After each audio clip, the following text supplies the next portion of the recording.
Pode-me dizer o seu nome, se faz favor? José dos Santos Sertório. Que idade tem? 90 anos e 90 dias. E agora fala-me do Forte de Elvas. Quando foi para lá e a sua vida lá. Eu fui para lá em janeiro, ou 5 ou 6 de janeiro de 1947, a substituir um rapaz que de baixa médica. Eu era, bom, no nosso tempo chamávamos amanuenses, hoje são escriturários. Eu era escriturário no Conselho Administrativo. E como era o único cabo que estava disponível, fui para substituir o rapaz durante 15 dias e depois regressar, mas por pouca sorte o rapaz morreu. Por pouca sorte dele, não é? E então eu já não fui substituído. E digo, só tenho boas recordações do Forte. Quantos anos lá esteve? Tive 9 meses. 9 meses. Até fui licenciado. Mas digo, faziam-se crimes, não havia direito. Conte lá. Olha, a cada quem menos gostava, depois desapareceu, foi entregada, era a cada, chamávamos nós, a cada funda. O desgraçado que lá entrava, 8 dias, o castigo dele era pão e água. A cama era uma cama de ferro, o cobertor, ou o colchão, era uma prancha de madeira e o cobertor em cima, mais nada. E tinha pelo menos 10 centímetros de água sempre no chão. Os desgraçados lá entravam ao fim de 8 dias e ia para o hospital militar. Era triste, mas era verdade. E digo, tenho boas recordações do Forte. Vi uma fuga porque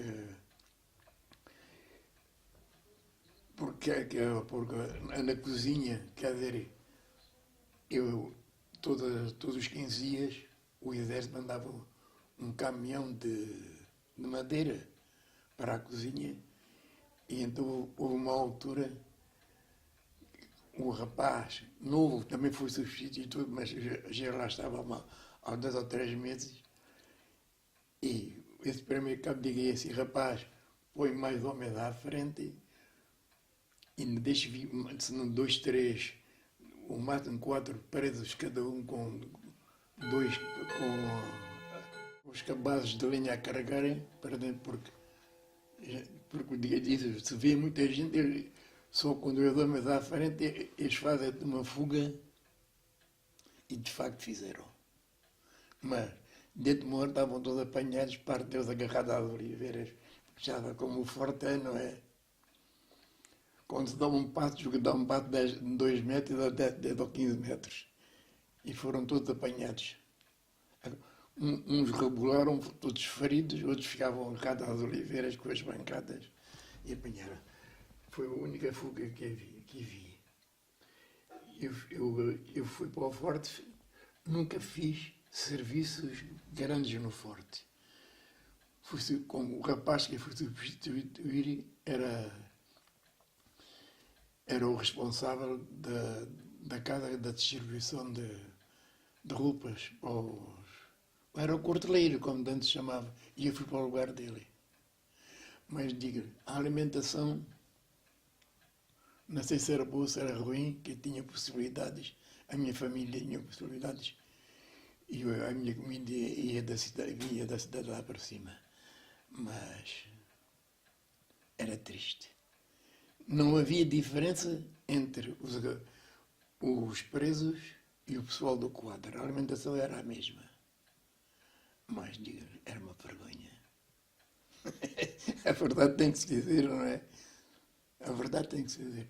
E foi no Forte depois que eu arranjei uma rapariga cá embaixo, casei, olha, aí está. E aqui fiquei. Ainda fui, eu sou de Évora, ainda fui para Évora, meu pai ainda era dos antigos, que para se pedir a noiva para o filho, tinha que ir de Évora a Elvas, pedir a minha noiva em casamento. Olha, o comandante do Forte era o capitão Martins, morava na Parada da República, estava onde está, claro que sabe, pois, está o banco, o BES, no outro lado, na outra esquina, na rua dos Sapateiros, então lá está a casa onde ele morava. O segundo comandante era o Tenente Jesus, morava na Rua Sá da Bandeira. A rapaziada só conhecia a Rua do Cano, a Rua do Cano, a Rua do Cano, e para os antigos ainda é a Rua do Cano. No seu tempo, lá no Forte, quantos presos lá estavam? Olha, no meu tempo era de 600 a 700 homens.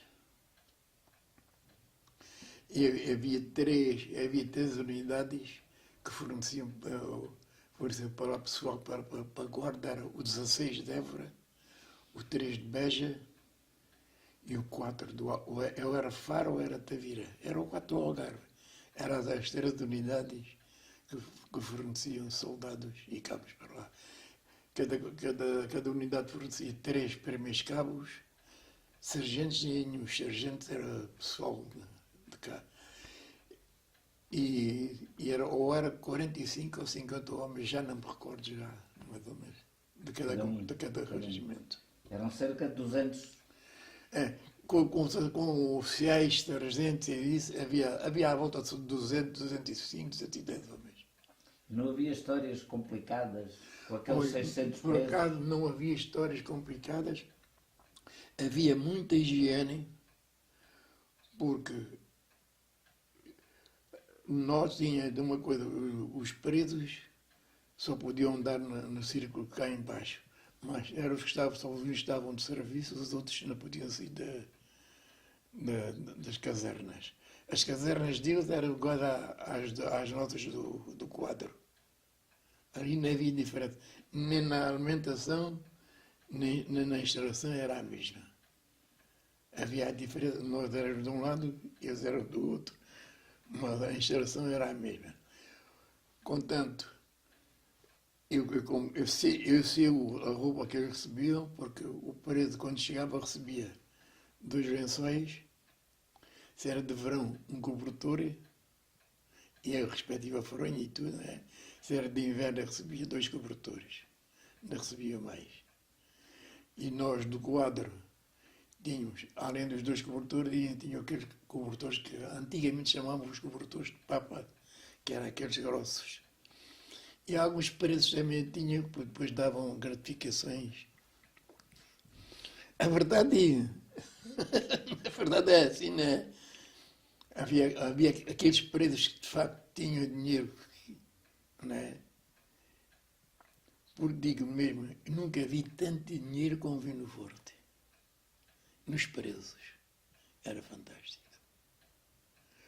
Porque havia uma secção, quer dizer, todos os sargentos e oficiais tinham um impedido dos presos que vinham todos os dias à cidade. Eram ou 8 ou 10, acompanhados com dois primeiros cabos, que eram distribuídos para as casas dos sargentos e dos oficiais, faziam as limpezas, faziam os mandados, porque era daqueles presos que tinham 2, 3 meses a cumprir e já sabia que eles não convinha fugir, não é? E até esses rapazes vinham e então eram entregues às senhoras e faziam o serviço e quando era meio-dia tinham que estar nas portas de São Vicente, que chamavam a gente o Zé de Melo, que ainda lá está. E então depois iam para cima para o Forte. Nós nunca íamos para a estrada, assim, nós íamos sempre a cortar mato, que era muito mais perto. E então digo, olha, tive uma vida boa, aqui arranjei rapariga, aqui arranjei mulher e aqui fiquei. Quando diz que iam a mato, saíam daqui era a pé? A pé. Vinham a pé e iam a pé. E principalmente a rapaziada, então, o pessoal do quadro, que vinha do Alentejo, só chegávamos até Borba. Não chegava ao comboio. Daí para cá tínhamos que vir nas câmaras da Setubalense, que era a antiga Setubalense. Mas daí que estava também organizado, que a mim se deu uma coisa engraçada. E como era cabo amanuense, eu é que tinha que abrir a porta às 8 horas, que era para o faxina fazer a limpeza. Às 9 horas entrava eu e entrava o sargento. E às 10 horas eu nunca chegava atrasado, chegava o tenente. Quando o senhor fala que havia muito dinheiro Havia no forte, sim. e havia, esse dinheiro estava na secção, digamos, dos presos. É na secção dos presos é que O que havia é que eles faziam ao dinheiro? Com o como é que dinheiro foi? servia Olha, para quê? pois agora a batota e para comer é aquilo que lá não havia. Porque os faxinas que vinham fazer o serviço às senhoras, nós sabíamos que eles levavam, mas a nós não nos interessava. Nós, se quisesse, até aprendíamos, mas era uma vida muito triste. Levavam aguardente, levavam comidas, levavam carnes, levavam tudo. E os com 1 litro de aguardente faziam 5 litros. Sim, senhor.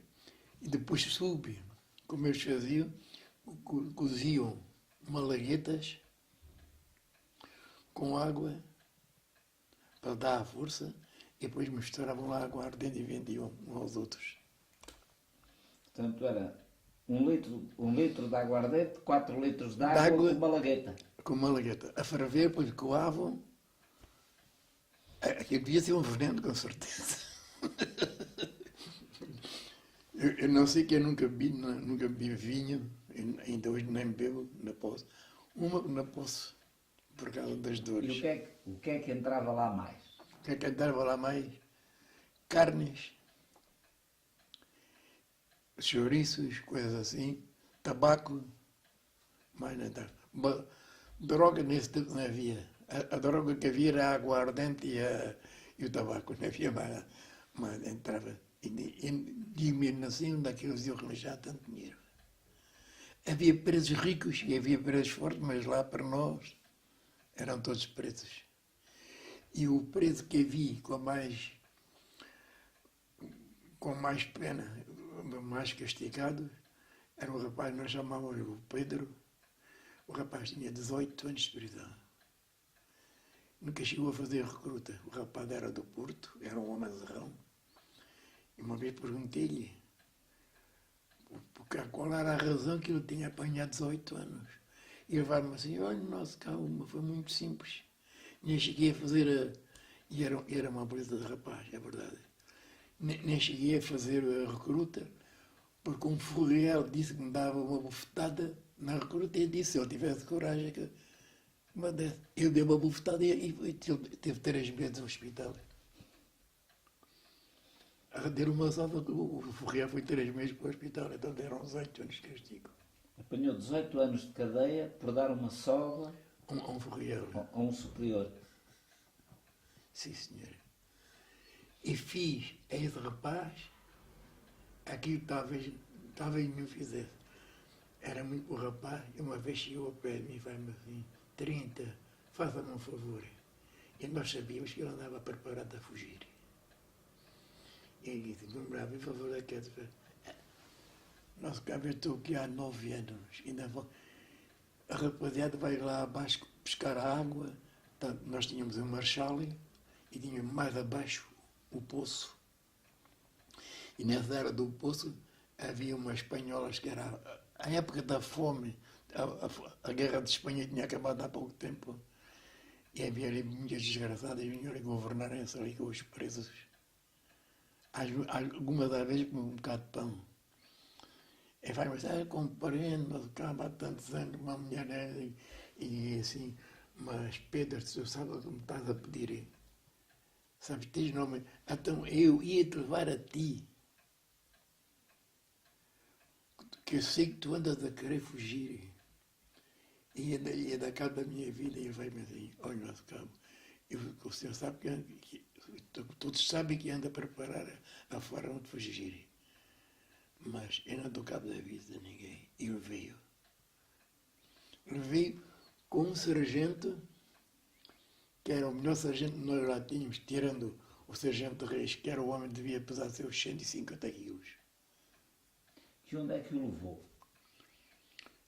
Aonde é que o levou? Levou numa barrilada para o pé de uma espanhola. E ele disse, olha, só posso te levar se falar com o Lúcio. Era um sargento, devia ser era um homem novo, devia ter seus 31 ou 32 anos. Até nos tratávamos por tudo. E uma vez disse assim, Lúcio, quando tiveres de água aí, já assim, eu era o 2030. Vamos assim, 30? Eu não sei de nada, hein? Faz o que quiser, mas olha que eu não sei de nada, hein? Nunca digas falaste comigo. E ele veio o rapaz, só ouvi uma vez, verdade, digo. E o pai meu assim, 30 deixa chegar um soldado que eu digo, não, ficas aí sozinho, já deixas a tua palavra como homem, que não fugias, ficas aí sozinho.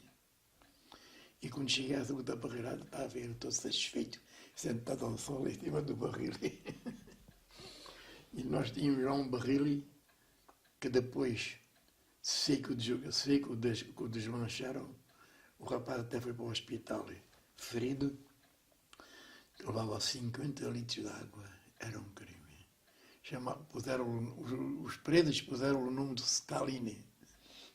E esse era só por castigo é que o levavam. E então queriam que as barreiradas viessem metades. Os barris mexer. Era uma sova. A água a bater. Nunca consenti. E esse barril uma vez foi um rapaz novo pediu-me, nosso cabelo. Não. Os barris da minha barreirada vão todos cheios. Porque se levas esse barril metade, chegas lá assim, vais para o hospital. No ombro, chega o teu ombro a sangue. E eram quase 2 quilómetros a subir. E ninguém calcula que é um barril meio água a bater. Não havia almofadas, não havia nada. A almofada era a camisinha de farda e o barril em cima da coisa. E tenho boas lembranças do forte. Portanto, o senhor fazia muitas vezes de guarda às barriladas. Nunca fiz cabo de guarda, mas fiz muitas barriladas. Como eu era o responsável para a roupa, não podia sair, senão às barriladas. Mas era um crime. Nós tínhamos do Marchal para cima, tínhamos 3 descansos. E do Poço tínhamos 4 paragens. Mas eu dava sempre uma paragem a mais. Nunca na cena. Eu era para seguir a vida militar e desgostei da vida militar por causa de ir para o forte. Eu estava a tirar a escola de cabos, a escola de sargentos, no Conselho Administrativo, como eu dentro estava a tirar a escola de sargentos, mas desisti. No inverno, aquelas camaradas, digamos assim, onde dormiam, eram muito frias, não? Fria. De verão eram as frias. E nós tínhamos de noite, na tínhamos a hora certa, tínhamos que passar revista às camaradas. Foi a primeira vez que vi, até fui com o cabo da guarda, era um rapaz também da minha unidade, diga assim, quer vir comigo passar a revista aos incorporados? Então, vamos os dois, vamos embora. E entrei, nós tínhamos a chave das camaradas dele, entrei e estava meia dúzia deles. Porque aqui estava tão bem dividido porque cada camarada tinha um chefe. E estavam os chefes, eram os que tinham o dinheiro, os que mandavam no forte, nos paredes, eram eles os chefes dos paredes. E vi uma mesa cheia de dinheiro. Disse, rapaz, o que é que vocês querem agora? Que é oh, o nosso cabo. E ele então passou a ver a luz cá fora, aquelas janelinhas pequeninas, as esteiras tapavam com as coberturas e com os caixotes, as arcas, faziam uma mesa e jogavam ali a batata.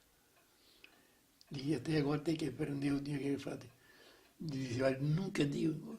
Diz-me o cabo da guarda assim, sim, vamos embora para deixarmos rapaz. Dizia, olha, nunca digo que nós estivemos cá hoje.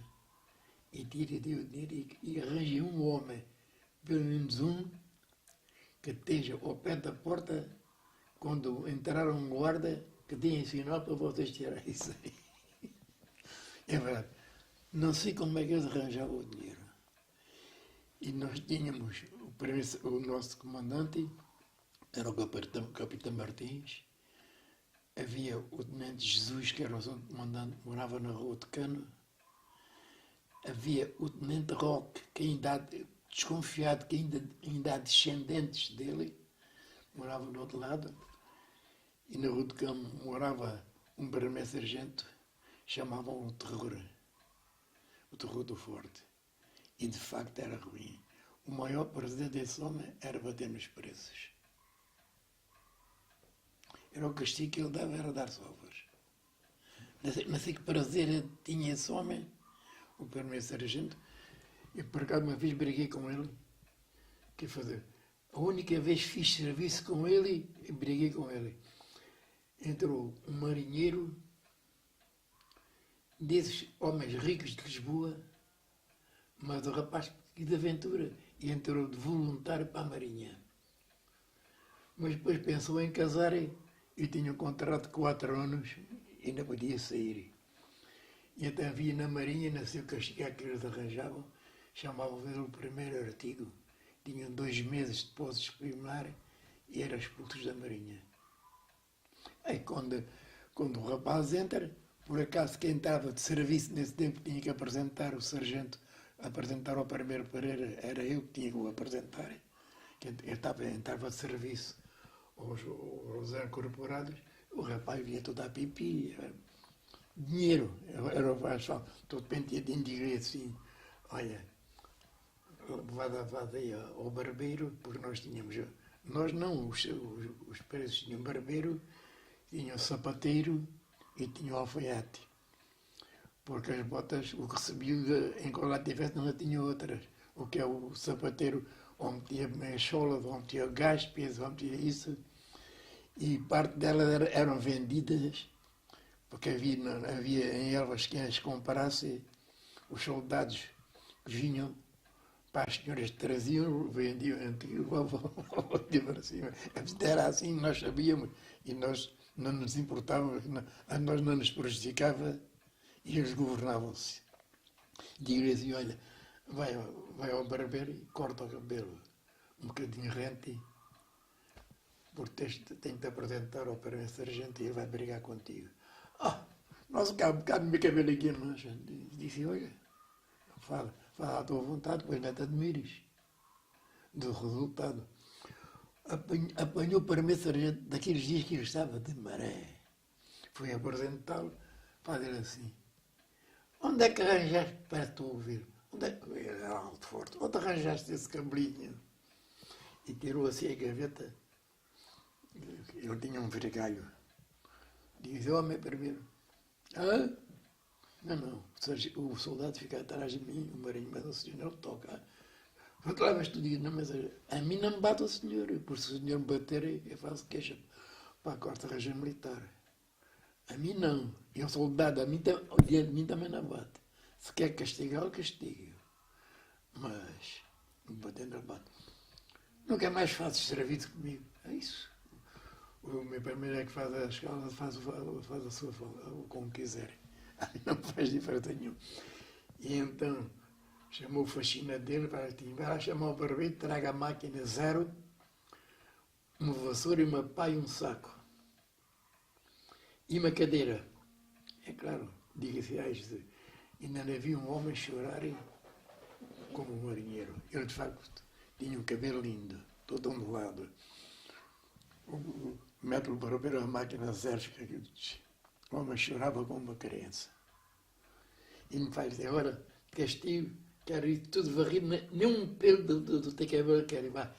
De castigo faz apanhá-lo e faz tipo roubar.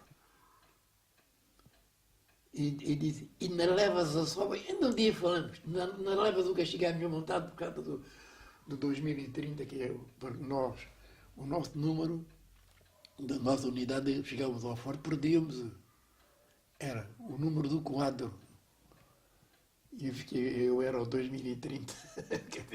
Eu, na unidade, era o 2846, e aí passei a ser o 2030.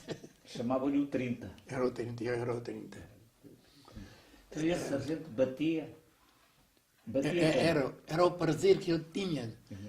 Em vez de os castigarem, dar uma ou duas barrigadas de castigo, dava-lhe uma sova. Uma sova com o quê? Com as mãos, com os pés? Com um vergalho, com as mãos. Era um vergalho aí com os seus 60 a 70 centímetros. De quê? Esse era do que era aquilo que nunca eu toquei.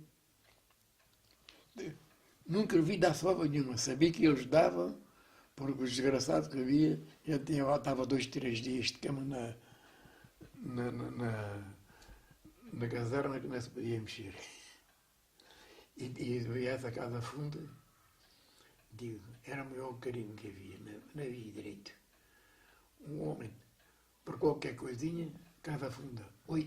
Ao fim de 8 dias, a pão e água, a dormir em cima de tábuas. O chão tinha pelo menos 10 centímetros de água. E aquela casa tinha 2,5 metros de fundo. Era mesmo ao lado, mesmo em frente da casa do sargento da guarda. Nós entrávamos assim que passávamos a ponte, tínhamos a porta do Torregão. À esquerda era a prisão, nunca lá teve ninguém dos perigosos. À direita era a sala dos sargentos. A seguir era a casa da guarda, e tudo à direita. E havia a casa do sargento, e a outra porta em frente era a casa funda.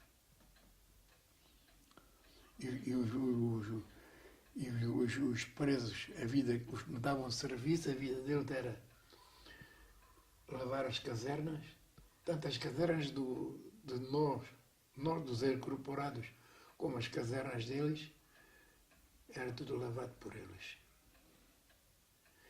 E a limpeza cá para baixo, no pátio de baixo, porque ao pátio de cima não podiam ir, estavam proibidos. Não podiam ir. Só havia essa prisão, a chamada Casa Funda, não iam para outro sítio? Não iam para outro sítio. Como é que eles faziam as suas necessidades? Tinha os seus retretes. O preso tinha um balde para fazer as necessidades.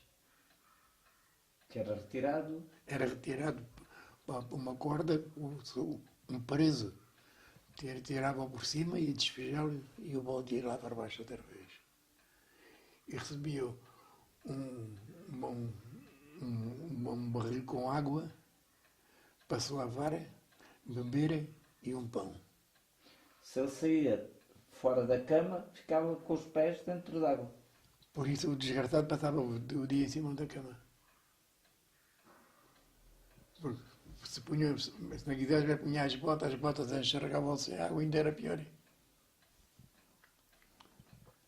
Porque diz que o balde vinha de cima. O balde, quer dizer, no labirinto da porta, não é? Aquela era uma porta que era de engrades, mas tinha a porta pequena, não é? O guarda não abriu a porta, o preso mandava uma corda com um gancho lá para baixo, para meter no balde, para ir despejá-lo, despejava-o, lavava-o, ia para baixo outra vez, pronto.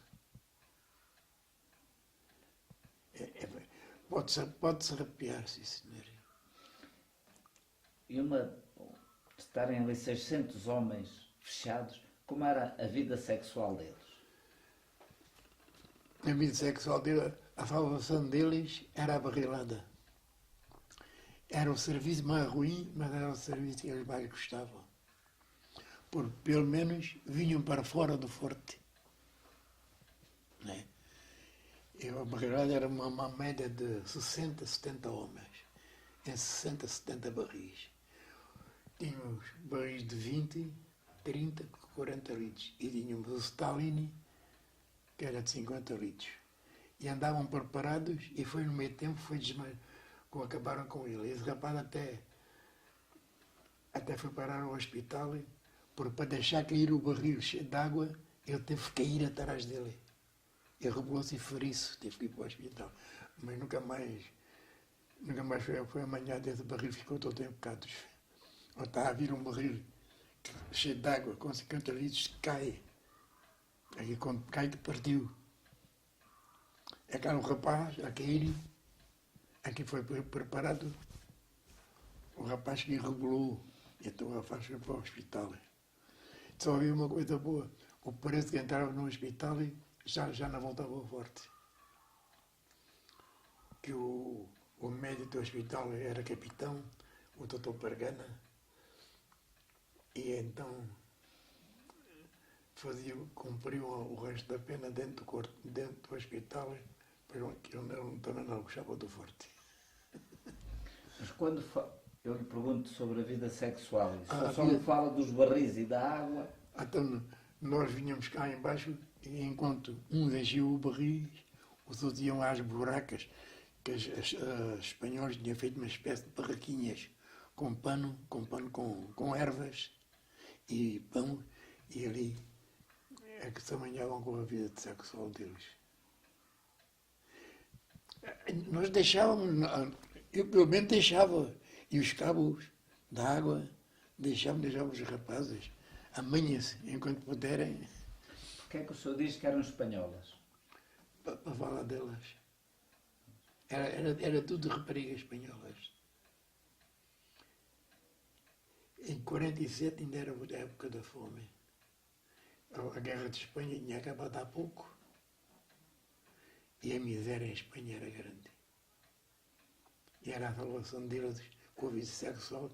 Senão lá em cima só se houvesse os homossexuais, que isso, nós na vida deles não queríamos saber. Nem nos importava saber porque é que eles estavam condenados ou não estavam condenados. Para nós, o interessava era eles fazerem o serviço e não nos aborrecerem. Não é nada. Mas era os que não estavam de serviço, às limpezas, não podiam sair das casernas. Mas aqui mesmo de verão eram frias. E de inverno não conto nada. De inverno eram terríveis. Apanhavam muitas doenças, não? Apanhavam muitas vezes. Constipações, gripe, e de vez em quando havia homens a caminho do hospital. Era rara a semana que nos vinha 2, 3 vezes. Quer dizer, o homem que ia para o hospital doente chegava mais doente ao hospital do que estava no forte. Porque a maca as rodas eram das antigas, puxadas à mão, quatro presos, 2 a empurrar e 2 a puxar a maca de madeira, a ver, com as rodas de ferro a rebolarem por aí abaixo. Os homens, só a pancada de ir onde os homens chegavam mais ruins, mais doentes ao hospital, e aquela vez a doença que tinha. Vinham O hospital militar. Lá de cima do forte até o hospital militar, com uma maca que era uma carroça. É praticamente uma carroça. Puxada por homens. E os homens eram os presos. Eram presos. E Guardas. trazíamos 2 guardas e um cabo. E então o nosso caminho ainda não é a estrada que está hoje. A nossa estrada, a estrada antiga passava cá por cima, vínhamos sair cá em cima à fonte, que está ao pé da parte de fora dos Arras, cá em cima à fonte, ao pé da igreja da Senhora da Conceição, da parte de trás. Havia uma fonte, ainda lá está velha, aí é que vinha a sair a estrada. E nós entrávamos para o Jardim Militar, saíamos àquela portinha, que é hoje, que ainda lá está à porta, e à frente estava o Hospital Militar, que é o Hotel Dom João. É verdade.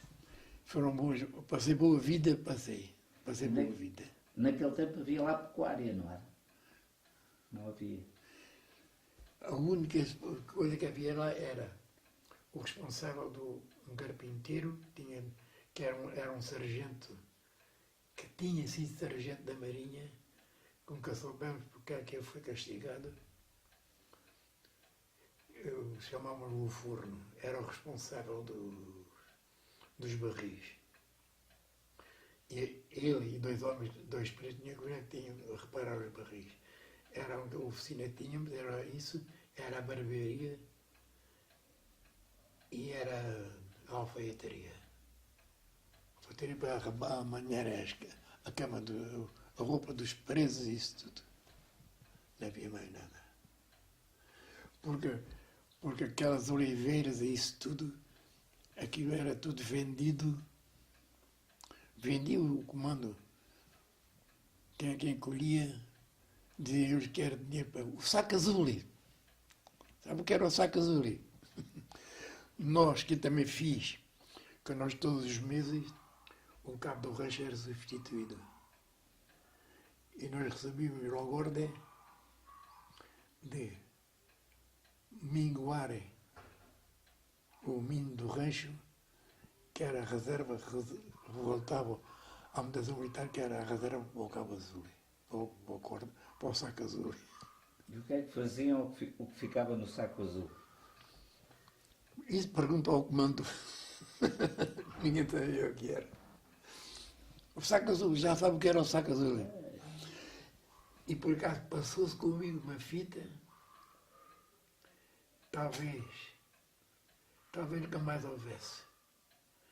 Era o cabo do rancho e passou-se comigo a fita que num dia não houve rancho. Recebi uma caminhonete de lenha e logo no outro dia recebi um documento com a relação dos cabazes da linha que mandava. Tinha que ir para a casa do comandante, para a casa dos oficiais e do primeiro sargento. Era o único sargento que recebia a linha, era ele que era. Ele era cunhado do segundo comandante.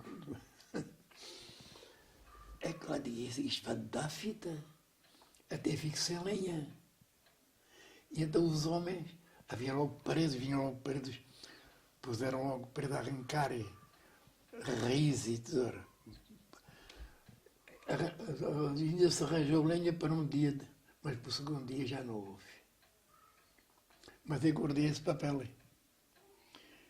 Mandei para a minha noiva, eu namorava já a minha mulher, e disse, mandei para a polícia e disse, olha, entrega esse envelope à minha noiva e diz a rapariga, minha que não venha pedir, não dá esse envelope a ninguém, que esse envelope é a minha vida. E por acaso, quem estava de serviço nesse dia era o senhor Tenente Roque. Era muito boa pessoa. Até eu morava cá embaixo, a minha rapariga, mesmo à entrada da cidade, a minha futura mulher morava aí. Eu morava aí, e o sargento e o Tenente Roque, em vez de ir para a parte de trás, passava as férias e dizia assim, 2030, cuidado com as raparigas cá da terra. Achávamos piada muito obrigado. Então, e o que é que comeram os soldados nesse dia? O que é que comeram os soldados nesse dia? Os presos? Ora, é claro, o tenente estava de serviço e disse, meu tenente, eu não tenho lenha. A palha e as raízes verdes nem aquecem sequer os baldes. Eu não tenho mesmo. Até como é que fazes? 30, como é que você faz isso? Eu nada, quem resolve isso é o nosso comandante. O senhor vai para isso? Não vou, de certeza, não vou. Vai, não vou. E então, quando veio a amostra, veio o arroz seco, o feijão seco, e não tinha mais nada. E um bocadinho de pão. Diz-me o comandante, então o que é isso? Oh, meu comandante, ainda tem lenha. A lenha foi para a casa dos oficiais e eu não posso fazer milagres. E a palha e as raízes verdes não aquecem. Eu mando prender. Ah, meu tenente, o meu comandante manda-me prender, mas é que eu tenho. Tem em Elvas alguém que tem um documento. Não tem assinatura, mas pela escrita sabe-se quem é, escrita à mão, com o número de cabazes de lenha que vai para a casa de cada oficial. Se for preso, haverá um advogado que apresentará esse documento. Se for preso, alguém é castigado antes de mim. Porque, como subalterno, sou obrigado a cumprir as ordens dos superiores. E o que é que comeram os homens? O que é que comeram?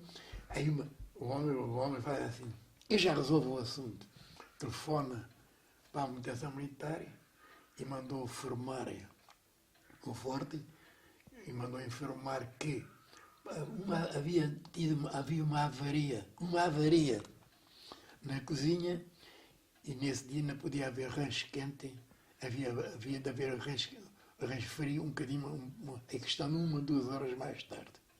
E então os homens vieram ver uma caminhonete da manutenção militar com canachas de pão e canachas de chouriço. Aqui foi uma festa. Aqui para os presos foi uma festa. Nesse dia houve pão e carne à vontade, almoço e jantar. Eles não comiam carne nos outros dias? Havia um dia por semana havia carne. Borrego. E peixe? Peixe nunca recebi lá. Mas Então, carne tinham, uma vez por semana, vinham borregos mortos da manutenção militar para e cima. nos outros dias? Os outros dias era o feijão com massa, feijão e arroz, batatas, e vinha muito hortaliça, não passavam disso. Mas o rancho, tanto era igual como era para os incorporados, que eram os pretos, como era o pessoal do quadro. O rancho era exatamente igual. Se era ruim ou se era bom, não sei. Porque a minha família tinha possibilidades e todos os dinheiros mandavam dinheiro para cima e havia, ainda hoje existe esse café, que era o café do Perimor, cá em cima na parada, que era do Joaquim Perimor. E eu falei com ele e disse, olha isto assim, o senhor manda, vem um faxina, traz o dinheiro, paga o almoço e manda-me o almoço por cima. E depois quando comecei a namorar, depois do meu pai vir pedir a minha noiva em casamento, nessa altura também tive uma fita com o senhor comandante. Dentro do regulamento militar, pertencia-me os 3 dias de licença registrada. E eu fui falar com ele, para atender o oficial de dia, e eu apresentei-me, estou aqui, digo, meu comandante, como o senhor sabe, eu namoro uma rapariga, e eu quero, como vou de licença, quero combinar com o meu pai vir de Évora aqui, pedir a rapariga em casamento. Eu preciso de saber quando é que o meu comandante pode dar os 3 dias de licença para o meu pai combinar comigo e combinar com o meu futuro sogro. O dia, eu não dou licença registrada a ninguém. Diga assim, não, nessa altura de jeito de chamar o comandante, eu digo, meu capitão, desculpe, mas o senhor é obrigado a dar 3 dias. Não, eu dou 8 dias de dispensa particular. Eu chamei o comandante outra vez. Disse, meu comandante, agradeço, mas há uma coisa. O meu pai vem e eu gostava, como autorizado a vestir uma paisana. Sim, senhor. Eu passo o documento, depois de passar a ronda, o senhor mostra esse documento autorizado por mim a vestir a paisana. E nessa altura... Tinham que ter um documento... Ele passou-me um documento... Para tirar a farda e poder andar na rua à paisana. Nesses 8 dias, só 8 dias. Senão, nunca podiam andar à paisana. Nós não podíamos andar à paisana de maneira nenhuma. E então, onde hoje está cá em cima, em frente do antigo Hotel Lentejanta, aí parava, que aquilo era tudo, lá dentro não havia nada daquilo, e então aí é que parava a Setobalense.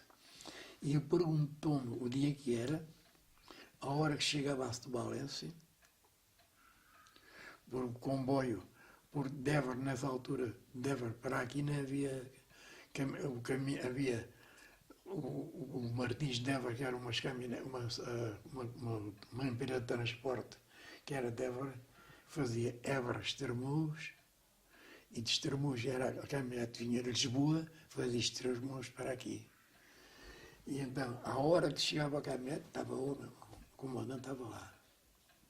A ver. Meu pai saiu e apresentei-se e o meu pai pediu licença. Cheguei ao pé, ainda estava fardado depois, porque pediu licença e o meu comandante, meu pai, prazer. Corra tudo bem e tenha juízo. Muito obrigado por tudo.